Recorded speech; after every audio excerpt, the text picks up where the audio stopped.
I am not exaggerating in the slightest when I say that this manhwa is quite literally a perfect copy of Chainsaw Man, like 1-to-1 beat for beat. Of course, that's not to say it's bad or an intentional copy, but it is absolutely astonishing just how similar these two series are. Special Civil Servant opens up with Maru Han, 29 years old, no friends, and unemployed due to his crippling anxiety. After failing to get a job for the 5th time, his giga chat of a mother tells him to go back to the mountain his father died on. There, he encounters a monster known as a nachal and proceeds to eat the monster. After some nachal hunters find him, he gets signed up for special civil service and awakens his powers in order to save his mom, becoming a true special civil servant. Get it? Because that's the name of the series. Alright, yeah, anyways, as the story progresses, he and the other reject servants fight various different nachals, such as literally a fetus, armpit titan, a fetus again, that one monster from Uzumaki, and also the sperm guy from One Punch Man. I don't know what he's doing here. Go back to beating up generals or something. Something fetus, if you will. So what makes this so similar to Chainsaw Man? Firstly, Maru and Denji, the main characters, are thrown into a world of monsters versus hunters, where they awaken unique abilities resembling said monsters, which the overarching monster hunting organization deems a threat. They start off less serious than everyone else and have shallow goals, such as money and... yeah. They face opposition at the start, being told they're not cut out for the job, but eventually begin to grow, but like in opposite ways. While Maru grows colder, realizing the consequences and dangers of his job, Denji slowly begins to grow a heart. Now that may just sound like the opening to a typical shonen, but trust me when I say that the coincidences only get weirder from here. Earth is infested by disturbing dystopian creatures, and humans gain powers from the very monsters they're fighting. Sounds familiar, right? Within the world of Chainsaw Man, hunters have to form a contract with said monsters, while in Special Civil Servant, they absorb a specific national's blood into their own.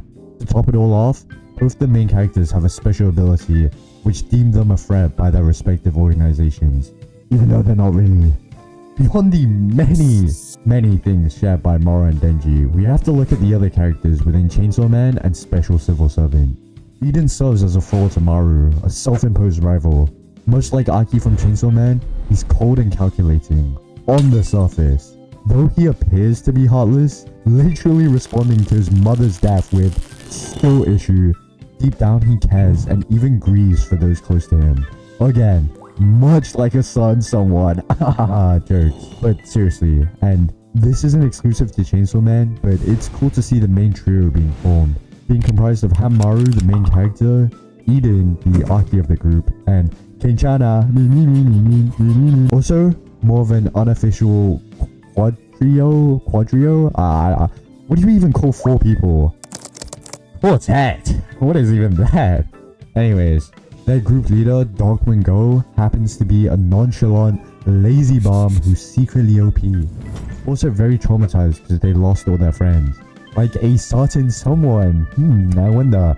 And another fun fact, minor spoilers for Chainsaw Man, but in both series, there's a funny, bubbly, yet dangerous character with very similar personalities, which call the main characters Lord Chainsaw and King Maru respectively. Pretty neat, huh? No, that was stupid. Anyways, after Eden practically solos the Junji Ito tongue nachal, the gang encounter another team of nachal hunters who bully the weakest hunter in their team. They rescue Wuju and recruit him to their team, only for him to die like the very next arc. Well, doesn't that sound familiar? Wait, I feel like I used this joke already. But yes, much like Himeno, Wuju dies start of the arc right after he's introduced. The key difference being that Wuju's character was far blander, serving more as the key to Maru's awakening. Conversely, Himeno was far more fleshed out, being a driving force in Aki's personal ideology. She's human and she gets jealous and she makes mistakes she later regret. While the story mainly focuses on progressing the plot, often implies certain things about characters. Take Yoon, a typical office mom, who also has the ability to summon spiders. She gets mad like a mother, but only out of love, and worries over her spiderlings over the slightest thing, likely due to the death of her own child. Or Ruju, the stereotypical anxious and polite type, but whose inner thoughts reveal that he's human too. He's relieved when someone else takes his punishment, and he's paralyzed by fear when his life is on the line. More specifically, he refused to listen to Maru when told to run away, and with Maru being unable to hold off the nachal, was killed in an instant. He only just joined Maru's group, but he messes up the electrical circuit that detects nachals while on patrol, and his timid nature holds him back from telling anyone. Here Maru encounters a nachal, and Maru, believing for it to only be a level 1, the weakest level, decides to take on the nachal. He swiftly defeats the nachal, only for it to evolve to the next level after sustaining damage. After injuring and evolving the monster repeatedly, Maru becomes stuck between protecting Ruju and fighting the monster. Ruju accidentally unleashes his venom ability, causing the monster to grow even stronger. When Maru tells him to leave, he refuses, which winds up getting him killed. Maru finds his cold, lifeless body, causing his aura to completely change in an instant. He becomes focused, determined, losing all sense of reason. It serves as the catalyst to Maru Han's character awakening, where he truly begins to grasp the world and proceeds to absorb the nachal's ability before engaging in a constant bloody uphill battle where the two would continue to fatally injure each other, growing stronger and stronger until they reach their final form, being a level 10. And man, I cannot emphasize just how metal this scene is.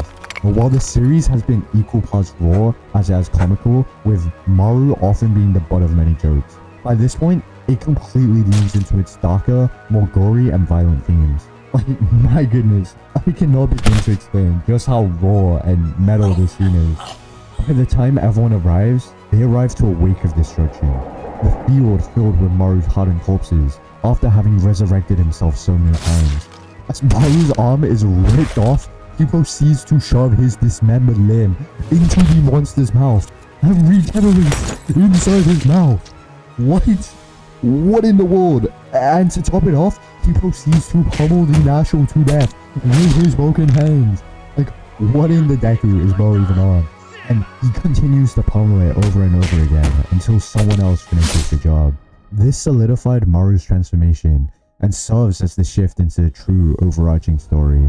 One of the biggest things that these two series share is their overall theme and honestly just their vibe, which helped them to stand out against their competition in shonen and webtoon, with just how exceptionally violent it is compared to its competition, not to mention the good writing. The threat of enemies feels so much more real and near compared to the majority of shonen and webtoons, where no matter how overpowered an enemy is, you're certain no one's actually gonna die. Now, if you thought any of those were crazy, just wait until you find out about the major plot twist at the end of the first major arc. Throughout the series, Maru's dad was built up to be the incarnation of evil, having dragged out a young Maru off to fight a high-tier nachal in order to obtain its powers, later becoming the source of Maru's panic attacks. Conversely, we meet Eden's father soon after. He's a powerful, charismatic leader, not only the strongest, but also founder and head of the Special Civil Servants. He served in the army alongside Maru's dad when the nachals first appeared, and planned on forming the Special Civil Service together, only to find out that he'd lost his mind. Or so we thought! Throughout the series, it was subtly hinted that Jong, Eden's father, was not quite who he appeared to be. He neglected his family even after the death of his wife, criticizing Ruju for his own death, and was willing to sacrifice civilians in order to gain more power. Turns out, Maru's father may have been right. Perhaps more surprisingly, Odu was a nachal all along. He had taken over Ildu's body when Eden was a child, and spoilers for Chainsaw Man, even though literally everyone and their grandma already knows, but like Makima, the leader of their respective organizations was actually a monster in disguise, the very thing they were fighting against. But sure, let's ignore all the glaringly obvious major plot points, like both organization leaders secretly being monsters, the nonchalant traumatized team captains, or the hunters receiving powers from the very same monsters that they're fighting. I think the key similarity between these two would be the art style. It's much more grounded, realistic, and all around just more human-like compared to others in their niche, which is likely due to a combination of the lighting, shading, and overall just more human-like anatomy, helping to accentuate the darker themes and tones of the series. Speaking of art there, what is this artist on? Okay, While I was doing research for this video, I happened to stumble across the artist's Twitter page. And my goodness, what have I found? Oh my eyes, someone passed me the bleach already. Because never in my 6,489 days of my miserable existence have I ever wanted to rip my eyes out like Madara did to Kakashi. Where do I even start? Okay, firstly, I just want to clarify that the artist is incredibly talented. Their art style has also undoubtedly drawn inspiration from Chainsaw Man. Now, what could possibly make you say such a thing? You might ask. Oh, I don't know, maybe the hundreds of high quality fan art they've posted? But fine, you know what? Let's just look past how absolutely traumatizing some of the art is. But the comments, man, the comments are just absolutely diabolical. There's no string nor series of words could possibly be formed to encapsulate how deeply they've scarred me for years to come. So, a trigger warning, but boom. Like, how do these people exist? Because I have yet to find one out in the wild. Like, they're all hiding in their mother's basement and just decided to unanimously reveal themselves under the banner of, yeah, that. Mind you, the artist is not helping their case. Like, what is this? Why is Maru getting choked out when his friend just died? And also, first thing that comes up after searching Hamaru is AO3. I wonder what that is. And him being shipped with Mr. Daddy Issues when he already has a love interest? Like, why? Don't ask me how I know that. I actually do, because it was from research. Yeah, research. I mean, honestly, I'm just baffled more than anything. And typically, anime and webtoon fans would thirst over, like, literally anyone else. Not the hot father, not Aki with daddy issues, not even Quintana, or perhaps the lazy but OP jaded mentor. No, the main character. This is unprecedented in the history of fiction. Then again, when the author draws the main character like this every other chapter, I guess it makes sense. Sorry, I don't know. That doesn't have anything to do with Chainsaw Man. I just wanted to bring it up.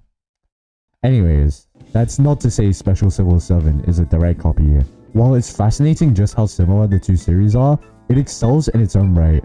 It delves into a variety of topics, from evil nachal hunters utilizing nachal abilities to get stronger and gain new powers, that they never use again, and even use a variety of wits and tactics against enemies, but only a chance at victory, sometimes resulting in loss and death for many. Above all, I think what really sets it apart from Chainsaw Man is its comedy. While both series are quite funny, one of the webtoon's most underrated charms would be how dry yet comical it is, which is incredibly rare in both manhwa and anime, though it's done very effectively through the author's personal sense of humor and realistic art style. Now, while Special Civil Servant shares many similarities with Chainsaw Man, I don't think it ever meant to intentionally copy Chainsaw Man, but rather drew inspiration from it, unlike some others. Oh no, I'm just kidding, I love Windbreaker. Oh no, my god, teacher. But in all seriousness, despite everything I've said, it is undeniably one of the better webtoons to come out in recent years, and stand out as a pretty incredible series with an equally disturbing fanbase. With that being said, I've been hardcore, and if you want to watch me explain why the solo leveling sequel was midder than Boruto, click here, and if not, then click here, and I will see you all next time. Peace.